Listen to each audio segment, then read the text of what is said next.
Elias Callaway was 43 years old, a managing partner at a private investment fund that had deployed capital into 23 companies over 14 years without losing money on a single exit. He drove a 9-year-old Land Cruiser he'd had the engine rebuilt on twice because it still ran correctly, and he saw no reason to replace something that ran correctly. He took long walks in the evenings to think through decisions he didn't want to get wrong. His neighbors had stopped trying to talk to him on those walks years ago. His expression during them was the expression of a man already somewhere else. On a Thursday evening in April, his wife Dana packed 2 suitcases, carried them to the car in the garage she had finished himself, and told him she was in love with someone from work. She said she needed to be with someone ambitious in a way she could actually see. What she did not know, what neither she nor the man she was leaving for had any reason to know, was that Elias's fund had led the Series C financing of her company 14 months earlier. That $31 million on Verado Systems' balance sheet had his signature on the wire, that he had recognized her consulting firm's name in an audit report 8 weeks ago and had been sitting on what it meant ever since. She thought she was leaving a man who couldn't keep up with her world. She was leaving the man who owned the majority stake in it. Before we jump into the story, comment where in the world you are watching from and subscribe, because tomorrow's story is one you need to hear. The office was quiet when Elias arrived at 6:03 in the morning. He went in early on days when he needed to read, not email, documents, term sheets, financial statements, the operating reports his portfolio companies filed quarterly. He had a team of 7 at Meridian Equity Partners, and they handled the day-to-day relationship with each company in the portfolio. Elias handled the decisions that required someone who had read everything. He had been doing this for 14 years. He had started the fund at 29 with a single LP commitment and a reputation he had built at 2 larger firms by being the one person in every diligence meeting who had actually read the whole document. Not the summary, the document. Meridian Equity Partners held minority stakes in 23 companies across technology infrastructure, logistics, and professional services. The stakes ranged from 8% to 41%. Elias knew the financial condition of every one of them the way a physician knows the condition of a patient. Not just the number on the chart, but what the number meant given everything else the chart contained. He drove the Land Cruiser because it was reliable. He wore the same watch his father had worn. He took his walks in the evenings and came back with decisions already made, which he wrote on a yellow legal pad in the morning before the team arrived. He was not the kind of man who made noise about what he was building. He was the kind of man who had already built it before most people knew he was working. He didn't know, those mornings, that Dana had been planning the exit for 9 months. He knew something had changed, something in the angle of her body at the kitchen table, in the specific brightness she carried home some evenings that had nothing to do with him. He had told himself it was the company. He had extended the benefit of the doubt because that was what he did when the evidence wasn't complete. He just hadn't understood yet that the evidence was in his own portfolio. He heard her on the stairs at 6:47 that Thursday evening. The sound was specific, 2 trips, the weight of it distributed differently than just a bag and a coat. He was at the kitchen table with a fund quarterly when she came through with the first suitcase. She set it by the door to the garage. She went back upstairs. She came down with the second one. She was in the clothes she wore for important meetings. He noticed that. He noticed the way she had her keys already in her hand, and the way she stood in the doorway between the kitchen and the hall with her shoulders set, the way she set them when she had made a decision and was finished making it. "I need to say something," she said, "and I need you to let me finish before you respond." He set the quarterly on the table. He folded his hands on top of it. "I've been seeing someone," she said. "It's been going on for a while, and I'm not going to tell you it wasn't real, because it was. I'm not going to tell you nothing was wrong with us, because things have been wrong for a long time. I think you know that." She took a breath. "I'm not doing this to hurt you. I'm doing it because I'm finally being honest with myself about what I need." He looked at her. "I need someone who is ambitious in a way I can actually see," she said. "Someone who is in the room where things are happening. Someone whose work I can feel." She paused. "I don't think that's you. I don't think it's ever been you. And I'm sorry I waited this long to say it." He looked at her for a long moment. He thought about an audit report that had crossed his desk 8 weeks ago, about a line item, Stratline Advisory Group, $2 3M Strategic Consulting Services. About the way that name had sat in his chest when he read it, the quiet, specific weight of a thing you've been carrying without knowing you were carrying it. Who? He said. She held his gaze. It doesn't matter who. He nodded once. He looked at the table. He had heard her mention Stratline once, 8 months ago. She called it a small consulting project. Just a few months of work. She had said it the way she said things she didn't want him to ask about, flatly, without color, the verbal equivalent of a door half closed. He had filed it away. He had not decided yet what it meant. Now he knew what it meant. All right, he said. He didn't stand. He didn't follow her to the garage. He listened to the door close and the engine turn over and the sound of her tires on the concrete. He sat at the kitchen table with the quarterly in front of him for a long moment. Then he picked up his phone and called Vivian. 2.5 years before that Thursday, Elias had spent 4 consecutive weekends helping Dana prepare her materials for the VP of Strategy role at Verado Systems. She had been recruited from a smaller firm, and the leap was significant, a company at a different scale, a different expectation level, a different kind of pressure. He sat across from her at the kitchen table and worked through her first 90 days, framework with the same methodical attention he brought to every diligence process. He had helped her build the narrative for her first board presentation. He had reviewed her competitive analysis.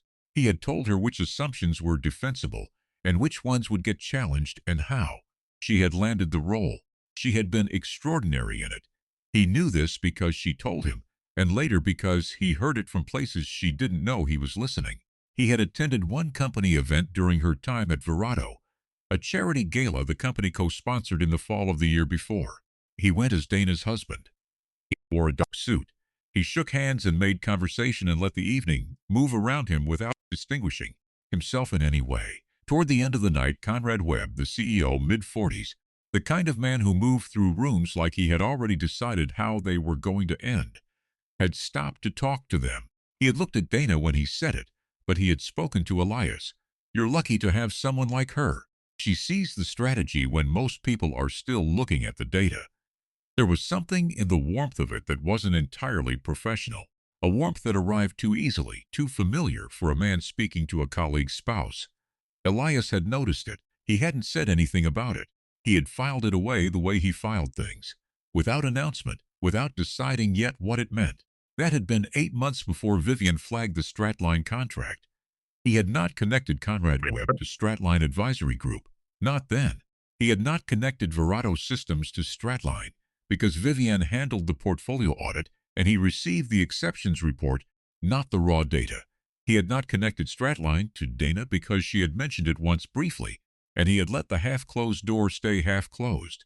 He had extended trust past the evidence the way he sometimes did, in the places where trust cost him more than it should have. That was what she hadn't understood. Until the Thursday, everything changed. Vivian O.C. picked up on the second ring. She had been Meridian Equity Partners' informal compliance advisor for 6 years. Before that, she had spent 30 years as general counsel at a series of venture capital firms, the last 12 years as a senior partner at one of the in the country. She was 64 years old, small, straight-backed. With silver hair she kept precisely cut and reading glasses she wore on her face rather than on a chain because she was always reading. She had a gift for finding the thing other people had tried to hide. Not through aggression, through patience and a complete refusal to accept documents that didn't add up. She had flagged the Stratline contract 8 weeks ago as a routine exceptions item.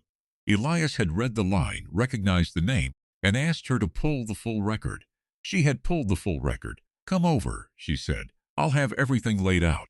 Her study had a long work table she had built to hold documents without stacking them. By the time Elias arrived that night, 3 organized sections were already waiting for him. I'll walk you through it in order, she said. Don't say anything until I'm finished. She opened the first section. Stratline Advisory Group had been incorporated 18 months ago. The registered agent was a law firm in the city. The managing member listed in the operating agreement filed with the state was Dana Calloway. He had known it would be her name. He had known since he read the exceptions report. He had still needed to see it in writing. He set his hands flat on the table. He looked at the document. He did not say anything. There's more, Vivian said. She opened the second section. The Stratline contract with Verado Systems was dated 9 months ago, $230,000 per month. 12 months of engagement, $2. $76 million total with $2. $3 million already paid. The contract scope was ongoing strategic advisory services. The approval signature on the Verado side was Conrad Webb's. There was no disclosure of the relationship between the contracting parties in the Verado board materials, in the cap table, or in the representations made to investors at the close of the Series C. Elias looked at the contract date. He thought about the gala in the fall, the warmth in Conrad Webb's voice. The month the contract was signed was 1 month after that evening. He looked at the approval signature. He thought about Meridian Equity Partners' investment in Verado Systems, about the fund vehicle, about the fact that in all of Verado's board meetings, Meridian was represented by a junior partner named Ellis, not by Elias himself, that Conrad Webb had been in those meetings with a man whose name rhymed with his principles and had never had reason to connect the two, that Dana had worked at Verado for 18 months before Elias had taken the time to look at the Verado operating report personally. They had all been in the same room without being in the same room. He looked at Vivienne. "Pull the Meridian LP agreement for Verado," he said. Section 11.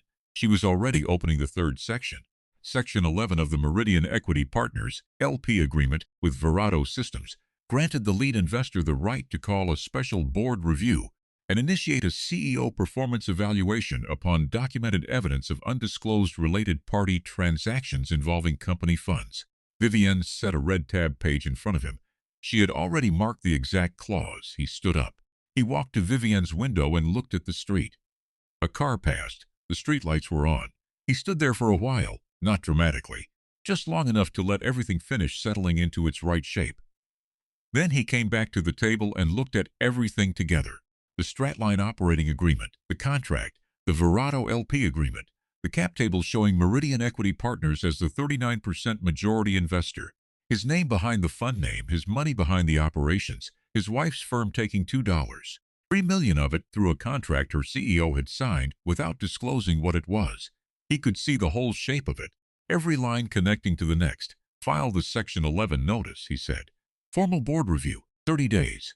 Vivienne reached over and refilled his coffee without saying anything. He didn't move fast. That was the part neither of them had been able to account for. Conrad Webb had built a career on moving fast, on momentum, on the confidence of the room, on the particular advantage that comes from being the one who decides the pace. Dana had built her definition of ambition around the same quality. Visible motion, rooms where things were happening, energy you could feel. Neither of them had ever learned to watch a man who didn't move at all and still won. Roland Price, Elias's personal attorney, drafted the formal Section 11 notice that Friday. It was delivered to Verado's registered agent by Meridian Equity Partners Fund Counsel that Monday. The language was procedural and neutral. It notified the board that the lead investor was exercising its right to a formal review. It scheduled a special board meeting for 30 days out. It listed in attachment the preliminary scope of the review, compensation structures, undisclosed related party transactions, and executive governance. The notice went to the board, not to Conrad specifically, not yet. Conrad's response, relayed through Verado's general counsel, was cordial. He welcomed the review. He said the company was in excellent shape and looked forward to presenting the full picture to its investors. His tone, as described to Elias by Roland, had the quality of a man who was not yet concerned, who had received investor inquiries before and handled them and saw no reason to treat this differently. He did not know who was coming. Dana called Elias on a Wednesday evening, 11 days after she left. He let it ring once. He picked up. "I want to make sure we can keep this civil," she said. Her voice was composed, measured. "I'm not trying to make this complicated." "It won't be complicated," he said. A pause. "Are you seeing someone?" It was a strange question given the circumstances. He understood what she was really asking, whether he was going to make things difficult, whether there was going to be anger, whether the quiet of the last 11 days meant something he was building up toward. "I'll see you at the board meeting," he said. A longer pause. "What board meeting?" "Verado has a special board review in 3 weeks," he said. "You'll be there, I think." She didn't say anything for a moment. He could hear her calibrating. "Why would you be at a Verado board meeting?" she said. "Because I called it," he said. He ended the call. Vivienne was at the table across from him. She had heard the whole thing. She didn't say anything. She refilled his coffee. Elias arrived at Verado Systems boardroom on the 17th floor at 8:16 in the morning. The meeting was scheduled for 9. He liked arriving when the room was still empty. The boardroom had floor-to-ceiling glass along the north wall and a long conference table that seated 16. There were fresh water glasses at every place. The city was visible in every direction, clear and bright at this hour, the kind of morning where the light showed everything exactly as it was. He sat at the far end of the table, not the head, not the center, a position from which he could see both doors. Roland arrived at 8:35, Vivian at 8:47. Meridian's fund counsel, a composed man named Dr.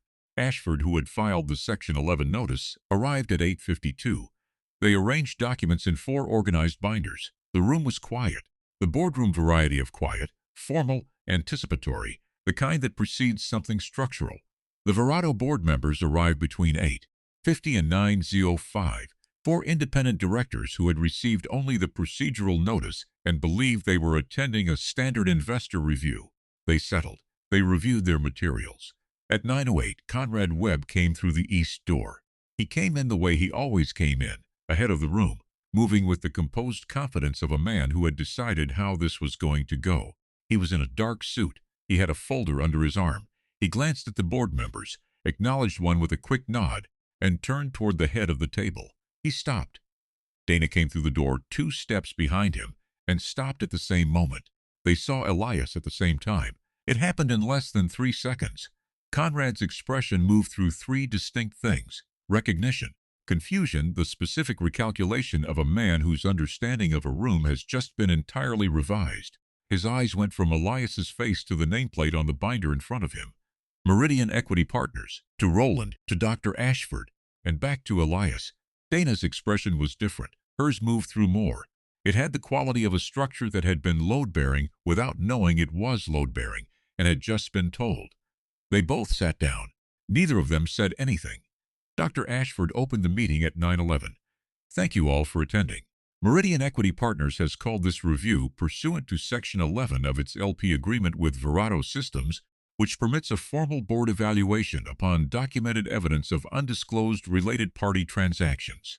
I'm going to walk through the findings in order. He opened the first binder. 9 months ago, Verado Systems entered into a strategic advisory engagement with an entity called Stratline Advisory Group at a monthly rate of $230,000. Total payments to date, $3 million. This engagement was not disclosed in board materials, was not presented for board approval, and was not disclosed to investors at any point during or after the Series C close. He placed the contract on the table. The managing member of Stratline Advisory Group is Dana Calloway, who currently serves as Verado's VP of Strategy. One of the independent directors looked up from the document. His expression was the expression of a man who had just understood something about several prior conversations. Dr. Ashford placed the second document. Section 11 requires the board to evaluate whether any undisclosed related party transaction represents a breach of fiduciary duty. The applicable standard in the LP agreement is whether a reasonably informed board would have required disclosure of the relationship between the contracting parties prior to contract execution. A pause. Meridian's position is that the answer to that question is yes, and that the failure to disclose represents a material governance breach. Conrad's folder was still on the table in front of him unopened. He had not opened it. He was looking at the document Dr. Ashford had placed with the expression of a man reading something he had believed was private. Vivian placed the third document, the full audit trace. Dr. Ashford walked through it, the contract approval signature, the payments by quarter, the absence of any board record. The Stratline operating agreement with Dana's name on it, filed 3 months before the contract was signed. The room was very still. Elias stood. He buttoned his jacket. He picked up nothing from the table. He looked at the board members and nodded once. He shook Roland's hand. He walked toward the west door. He stopped. Not to Dana, to Conrad. You've been running this company on my money for 14 months, he said, quietly. Factually, not as performance. I've had a long time to watch how a man acts when he thinks no one who matters is paying attention. He turned to Dana. You said you needed someone ambitious in a way you could see, he said. I'm sorry I made you wait this long to find out. He walked out without looking back. It did not happen all at once.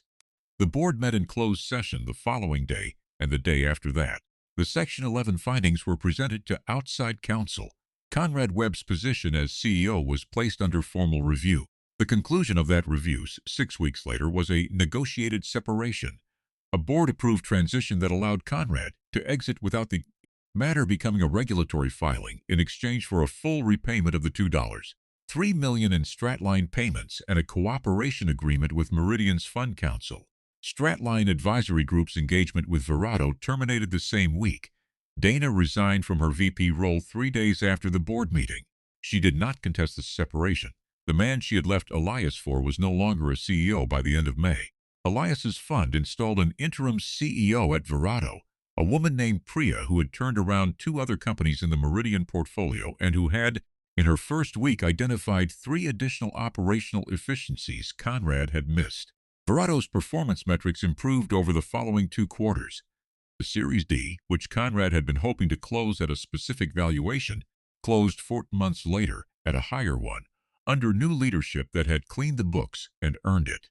Elias's name was on the investor documentation as it had always been.